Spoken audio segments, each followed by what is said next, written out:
Let me recall you that for a while the world did live with the idea there could be a general effort in which everybody would participate to create more just and more balanced world. All the period which led to the debate of the new international economic order, which was adopted by the General Assembly in 1974, was a period in which the people of us who did work in that perspective did live some years of great enthusiasm. Because on the initiative, I will remember, of Mexico and Algiers, there was quite a long debate and participation going north-south, of which finally the Cancun summit of 81 was the embodiment. In 81, there were 27 heads of state who met in Cancun after the Conference of Paris on North-South, which the idea was, let us establish a framework in which we will work together for development, peace, and cooperation. Well, in that very moment, the arrival of Reagan was the first time who came to an international conference, was very, very impressive. I was the director of media of the conference, and I still remember how Reagan did, in a sense, chill everybody by saying, I don't believe in international cooperation, I don't believe in aid. The United States has become rich because of trade, and this is what we have to do, more trade and less aid.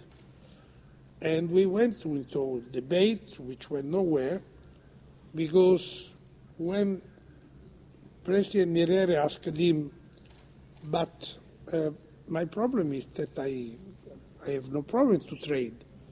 But for instance, I have no circuit and roads to deal with the fish that my fishermen take. Do you have, Mr. President, American companies who would come here and invest in road infrastructure and buy fish? It's not the task of the state to do infrastructure. The United States, who did infrastructure, was not the state. Erika said, maybe, but the situation now is different. We have to live on market and trade. This is important because while there was the debate on the new international economic order, we also started another debate on the new international information order, which was an attempt in the framework of the spirit of the new international economic order to rebalance the flow of information.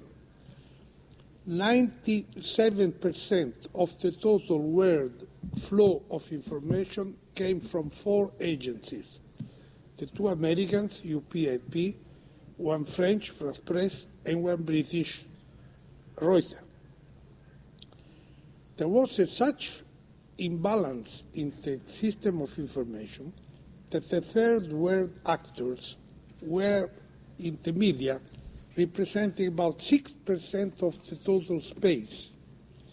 And that was clearly a situation which could not represent the world which was coming up, where new countries were coming up every day, international mechanisms were up every day.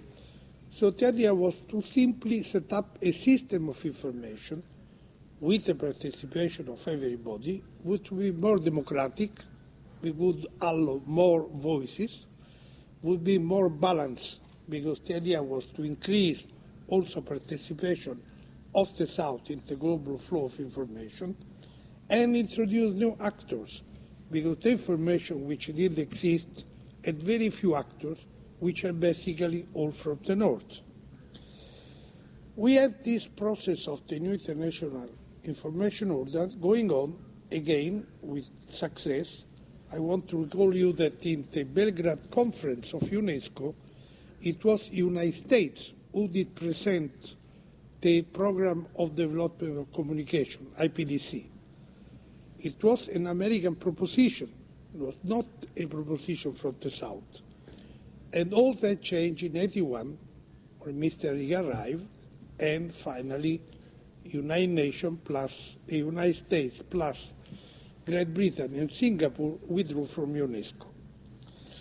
So the dream of having a better international information system based on more balanced participation, participatory system, pluralist voice, stopped there.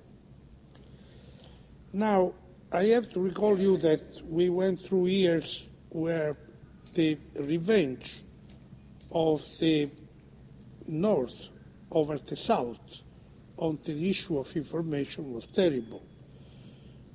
In the South, there were about 80% of the countries had the national radio, 73% of the country had the national TV, and there were about 60 national presidencies. As a result of this very strong attack of the North over the South in information, a accepted truth came out that state could not have anything to do with information. Information was a matter of the market. State relation with information will bring automatically to censorship and control. Yet we had different situations where there was state participation in very respected institutions like BBC. So this was a debate of mythologies, where the North said information must be free and come from the market, and the South was saying, well, in a country which is very poor, we cannot have a national presidency if it is not funded by the state, because media are not enough to fund a national presidency. And the North answering, you cannot have a national presidency because that is an instrument of propaganda of the state. The result of this is that all this world ended, and we are in the world in which we are now, which is a world where there is a new international information order. It is not the information order that we wanted of participation, pluralism, and balance. It is a new international information order based on the market. It's the new international market information order. The national information market is based on a, let's just say, expansion of a mechanism which I want to resume very briefly. Until the creation of the United States, there were not mass media. Media were for elite. If you take the Times of 870, it had 27,000 copies, but was a very high-level newspaper because it was for the elite. Its reader were the administrator of the British Empire in the world. Its quality was very high. And the quality of media kept up for some time until the United States started to receive millions of people in a melting pot where media did become the instrument for creating the melting pot in the country. It is therefore the first time that we go from media to mass media. How this mass media phenomenon went on? By the idea that the paper should be sold and should become a financial and economic instrument for their survival. So from the United States we did receive a kind of journalism which was based on things that then we did study in the school of journalism, which were that number of things. What happens close to me is more relevant to me than what happens far away. That if I speak of somebody who is known, this information will fly better than I speak somebody who is not known. If I speak of something impressive, impacting, it will fly much better than if I speak of something which is not impacting. All these were marketing techniques which became the basic of journalism. What happened is that this has become, since the new international market order came out, much more strong.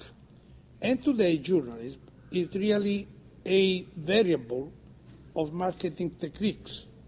We have lost the ability to make the journalism that citizens need because there have been three phenomena. The first phenomenon, there is a concentration of media.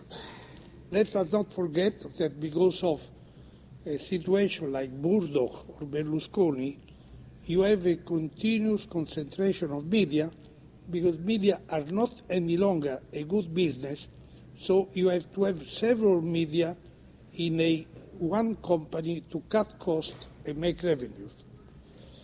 The concentration of media has brought a second phenomenon, which is homogenization. Media are more and more similar. The journalist language is becoming more and more short, simple, because he has to reach more people. And the third phenomenon, we are losing track of process. We are looking only to events.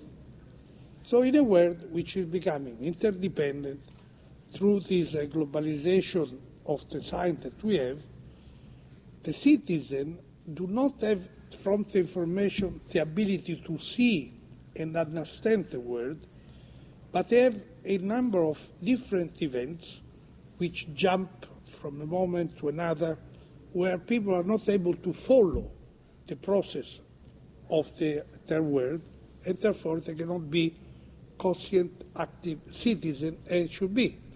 Information, in a sense, has been making an effect on citizens which will become less and less interest in issues and more interest in short, clear things which are not of significance and which have become, in many cases, entertainment.